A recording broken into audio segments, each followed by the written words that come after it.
Om Swastiastu, perkenalkan saya Iwan Gede Gemura JRL dengan NIM 220856104. Pada kesempatan kali ini akan bahas tentang Software Definite Networks atau SDN. Disclaimer, adapun referensi yang saya gunakan dalam pada video ini dapat dilihat di layar kaca. Yang pertama, apa itu SDN?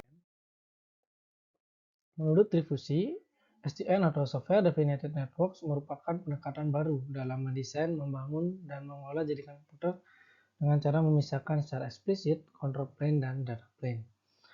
Adapun yang dimaksud sebagai control plane adalah bagian dari jaringan yang berfungsi mengontrol proses forward atau cara paket data dikirim dari satu tempat ke tempat lainnya. Sedangkan data plane adalah pembawa atau pengirim paket yang sebenarnya. Data plane juga bisa disebut sebagai forwarding plane. Nah, jika dapat saya analogikan, control plane seperti lampu lalu lintas yang beroperasi di persimpangan jalan. Sedangkan data plane itu ibarat kendaraan yang melaju di jalan raya, berhenti di persimpangan dan mematuhi lampu lalu lintas yang sudah ditentukan. Pada umumnya, pada jaringan tradisional tidak ada abstraksi antara control plane dan data plane. Nah, Software Definite Network (SDN) hadir untuk melakukan pemisahan atau abstraksi dari dua bagian ini agar terjadi sentralisasi atau pemusatan jaringan di mana semua pengaturan berada pada control plane. Software Definite Networks atau SDN menggunakan kontrol jaringan berbasis perangkat lunak atau API untuk berkomunikasi dengan infrastruktur perangkat keras serta untuk mengarahkan lalu lintas pada jaringan. Nah, SDN atau Software Definite Network ini juga berdampak sangat besar terhadap pemenuhan dari Sustainable Development Goals atau SDGs. Adapun SDGs yang dipenuhi oleh SDN ini yaitu pada poin 9, yaitu pada bagian industri, innovation, dan infrastructure, dan pada poin 13 yaitu pada climate actions. Untuk lebih lengkapnya akan dijelaskan pada slide selanjutnya. Yang pertama ada arsitektur. Seperti yang saya jelaskan tadi, SDN ini memisahkan antara control plane dan data plane. Nah, ini kita bisa lihat dari arsitektur dari SDN itu sendiri. Nah, menurut Trifusi, arsitektur SDN ini dapat dibagi menjadi 3, yaitu ada application plane, control plane, dan data plane. Yang pertama ada application plane atau application layer. Application layer ini berisi aplikasi jaringan umum atau fungsi yang digunakan oleh sebuah organisasi atau perusahaan yang mencakup sistem deteksi intrusi, load balancing, atau firewall. Apabila jaringan tradisional menggunakan alat tambahan untuk menambah fitur tersebut, maka pada SDN mengganti cara tersebut dengan sebuah aplikasi yang menggunakan controller untuk mengatur data plane. Nah, control plane atau control layer itu berisi perangkat lunak pengendali SDN yang bertindak sebagai otak dari jaringan. Nah, control plane ini berada di server dan mengelola kebijakan dan arus lalu lintas di seluruh jaringan. Yang ketiga itu ada infrastruktur layer atau data plane. Nah, layer ini bertugas mengatur SDN data plane sesuai dengan instruksi yang diberikan melalui control data plane interface atau CDPI. Nah, ketiga plane atau ketiga layer ini nanti akan berkomunikasi menggunakan API. Nah, yaitu menggunakan northbound dan southbound API. Antara application plane dengan control plane itu berkomunikasi dengan menggunakan antarmuka northbound API. Sedangkan antara controller plane dan data plane itu berkomunikasi menggunakan antarmuka southbound API seperti OpenFlow. Nah, yang ketiga itu mengapa kita harus menggunakan SDN? SDN tentunya menawarkan keuntungannya sendiri. Nah, jika menurut Janamor ada 3 keuntungan jika kita menggunakan SDN. Yang pertama ada simplified operations. Jadi operasi yang disederhanakan. Jadi menjalankan jaringan kompleks yang lebih besar bisa sangat memakan waktu dan memerlukan tenaga dan biaya. Ya. SDN dapat menyederhanakan jaringan yang besar dan kompleks serta memungkinkan administrator memantau dan mengelola jaringan dengan mudah dari satu lokasi yang terpusat. Administrator selanjutnya dapat membuat perubahan pada aturan peralihan jaringan yang menentukan cara menangani paket data yang keluar dan masuk. Dengan cara ini, paket data dapat diizinkan masuk, paket data tertentu mungkin diprioritaskan dibandingkan dengan paket data lainnya. Dan beberapa paket data mungkin diblokir seluruhnya sesuai dengan kebutuhan dari jaringan yang kita bangun. Kemudian ada improved visibility across networks atau peningkatan visibilitas di seluruh jaringan. Nah, visibilitas jaringan menyarankan seberapa baik organisasi menyadari arus lalu lintas di jaringan mereka dan perilaku lalu lintas di jaringan tersebut. SDN memungkinkan administrator mendapatkan visibilitas real time ke dalam arus lalu lintas jaringan mereka. Kita juga harus mempertimbangkan peningkatan dan manajemen jaringan di sini. SDN memungkinkan manajemen terpusat dari seluruh jaringan daripada mengoperasikan beberapa perangkat individual. Hal ini meningkatkan kemudahan pemantauan dan memungkinkan administrator menerapkan kebijakan keamanan dengan cepat.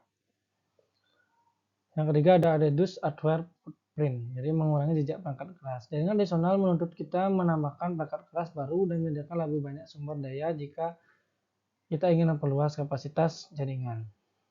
Nah, sebagai perbandingan, software defined network memungkinkan kita memperluas jaringan tanpa harus berinvestasi pada perangkat keras tambahan. Hal ini mengurangi jejak perangkat keras organisasi dan juga mengurangi biaya keseluruhan. Kemudian kekurangan SDN. Nah, selain kelebihan, tentunya SDN juga memiliki beberapa kekurangan. Menurut Zenamore ada 3 kekurangan dari SDN. Yang pertama ada security risk atau risiko keamanan. Di satu sisi, teknologi SDN dapat meningkatkan keamanan, namun di sisi lain juga dapat menimbulkan masalah keamanan baru. Perlu kita ingat, pengontrol SDN sepenuhnya terpusat. Artinya, jika seorang peretas menargetkan pengontrol pusat, dia dapat memiliki akses ke seluruh jaringan. Yang kedua itu ada configuration atau konfigurasi. Jika kita ingin menerapkan arsitektur tipe SDN di jaringan, kita perlu melakukan perubahan pada seluruh infrastruktur jaringan yang ada. Nah, konfigurasi ulang jaringan secara menyeluruh bisa menjadi sangat rumit dan akan memerlukan peningkatan biaya. Nah, yang ketiga itu ada slow adoption atau adopsi yang lambat. Jadi jaringan SDN ini bisa sangat membantu, namun semua perusahaan cepat beradaptasi dengan perubahan ini. Perusahaan kecil dengan sumber daya terbatas tidak menganggap daya konfigurasi dan penerapan SDN sebanding dengan manfaat yang ditawarkan. Kita ada futuristik dari SDN. Futuristik SDN. Yang pertama ada fleksibilitas dan adaptabilitas. Masyarakat saat ini membutuhkan fleksibilitas atau kemudahan dan adaptabilitas atau adaptasi dalam infrastruktur teknologi informasi untuk mendukung kebutuhan yang berubah dengan cepat.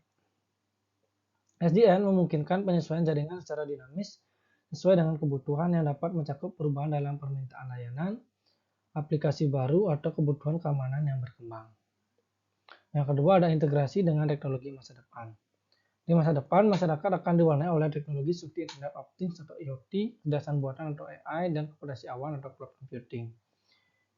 SDN memberikan kerangka kerja yang efektif untuk mengintegrasikan dan mengelola infrastruktur jaringan yang mendukung teknologi-teknologi ini. Yang ketiga itu ada konektivitas yang lebih cepat dan luas. Ya. Kebutuhan akan konektivitas yang lebih cepat dan luas semakin mendesak dalam masyarakat saat ini. SDN dapat mempercepat implementasi dan manajemen jaringan, memungkinkan penyedia layanan untuk memberikan koneksi yang lebih baik serta menanggapi permintaan pelanggan dengan lebih efisien. Yang keempat ada efisiensi energi dan pengelolaan sumber daya. Nah, efisiensi energi dan pengelolaan sumber daya ini yang saya sebutkan tadi sangat berdampak pada SDGs nomor 13 tadi ya, Climate Actions ya. Jadi keberlanjutan dan efisiensi sumber daya menjadi kebutuhan mendesak. SDN dapat membantu dalam mengoptimalkan penggunaan energi dan sumber daya jaringan, menciptakan lingkungan yang lebih berkelanjutan dan ramah lingkungan. Yang selanjutnya yang kelima itu ada keamanan jaringan yang tinggi.